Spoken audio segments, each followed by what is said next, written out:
You're an adult. You pay taxes. You understand the value of a dollar.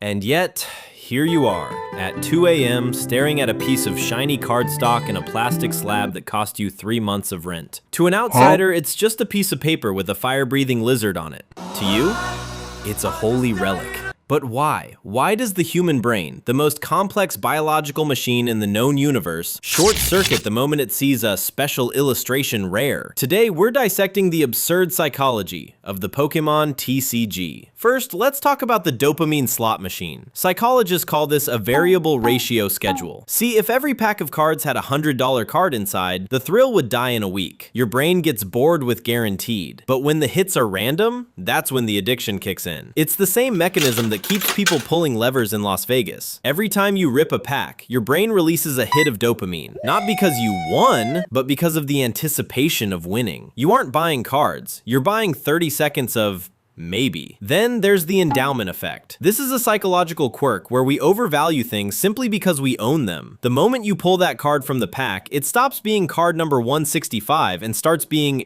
your card. You've bonded with it. This is why you see people on eBay trying to sell a near mint base set Pikachu with a literal bite mark out of the corner for $5,000. Logic says it's trash. Psychology says it's a family heirloom. Humans also have an evolutionary drive to complete things. In the wild, an unfinished task meant you forgot to store food for winter. In the modern world, it means you're missing the alt-art Giratina. This is the Zeigarnik effect, the brain's tendency to remember uncompleted tasks much better than completed ones. That empty slot in your binder isn't just a gap. To your brain, it's an open wound, and the only stitches are more booster boxes. Finally, we have the most powerful drug of all, nostalgia. When life gets stressful, inflation, jobs, the existential dread of the Tuesday morning meeting, Pokemon cards act as a tactical reset button. Holding a card from 1999 isn't just a hobby, it's a $500 ticket back to a time when your biggest problem was whether your mom would buy you a Lunchable. So, are we crazy? Maybe a little. But whether it's dopamine, the drive for completion, or just a very expensive trip down memory lane, one thing is certain. As long as there are shiny monsters and empty binder sleeves, we will keep ripping. Now, if you'll excuse me, I have a guaranteed heavy pack to go buy.